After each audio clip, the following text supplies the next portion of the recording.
2026 নতুন বছরের শুভেচ্ছা জানিয়ে শুরু করছি স্মৃতির চিলেকোঠার আজকের গল্প। আজ আপনারা শুনবেন নন্টে ফন্টের গল্প।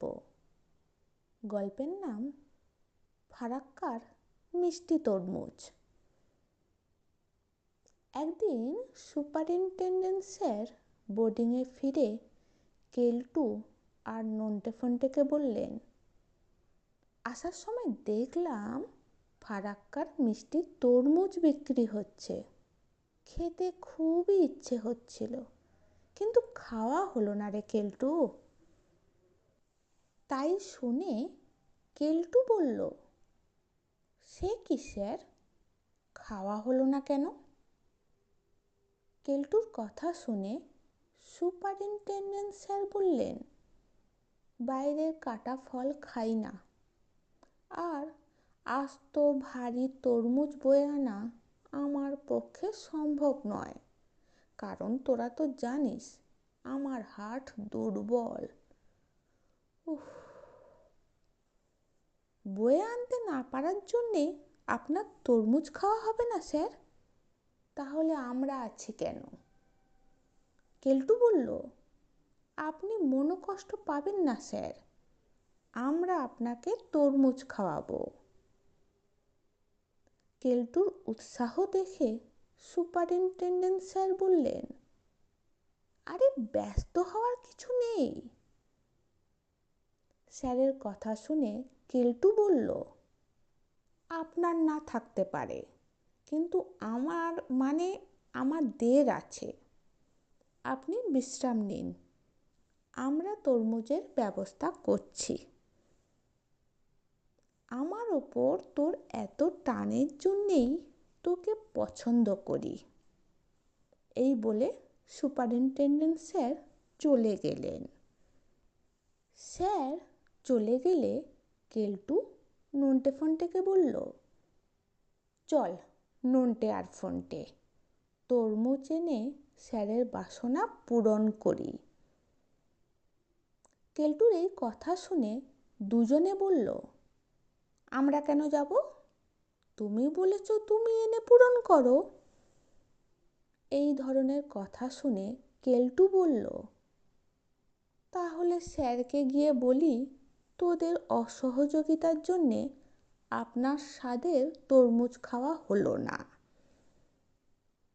ফন্টে হাত তুলে বলল, আরে দাঁড়াও কেলটুদা, আমরা কি সেই ভেবে বলেছি নাকি?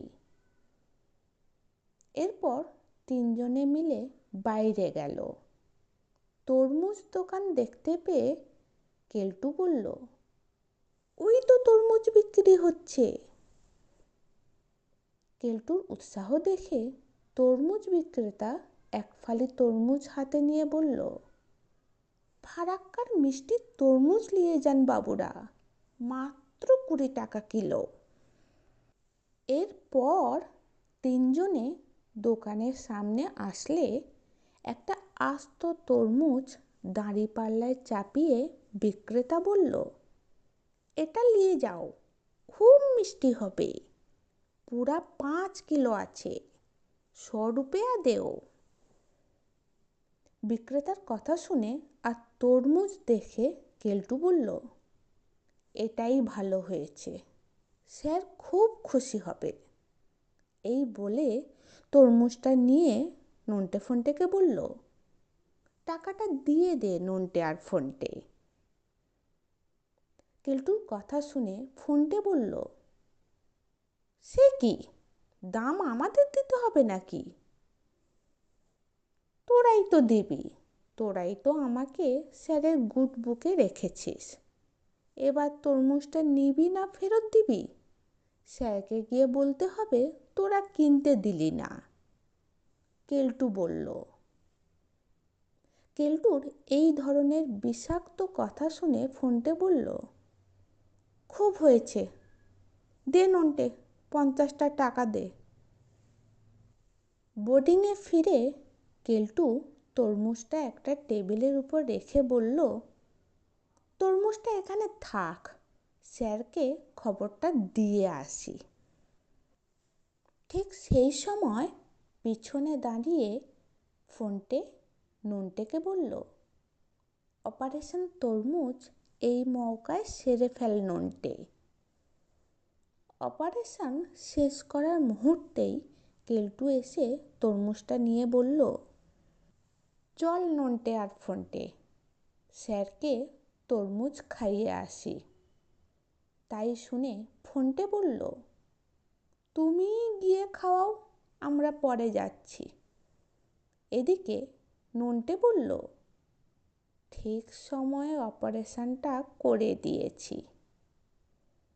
একটু পরে সুপারিনটেনডেন্ট স্যারের ঘরে গিয়ে কেলটু বলল, দেখুন স্যার, আপনার জন্যে সেরা বড় ফারাক্কার তরমুজ নিয়ে এসেছি।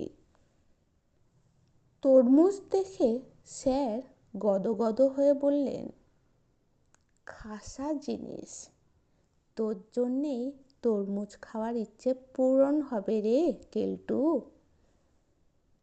কেলটু এক টুকরো তরমুজ কেটে স্যারকে দিয়ে বলল, এক টুকরো খেয়ে দেখুন স্যার, চিনির মতো মিষ্টি হবে।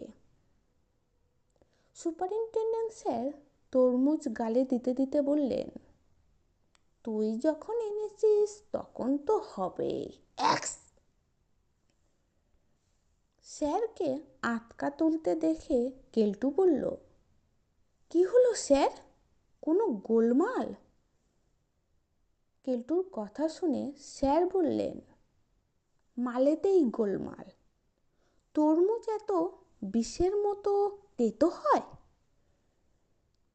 বিষাক্ত তরমুজ খাইয়ে আমাকে মারার ফন্দি? হতচ্ছাড়া পাজি মরকট, এই নে তোর তরমুজ। এই বলে সুপারিনটেনডেন্ট স্যার আস্ত তরমুজটা কেলটুর মাথায় ভাঙলেন। কেলটু ভয় পেয়ে বলল, না না স্যার। কেমন লাগলো আজকের গল্প?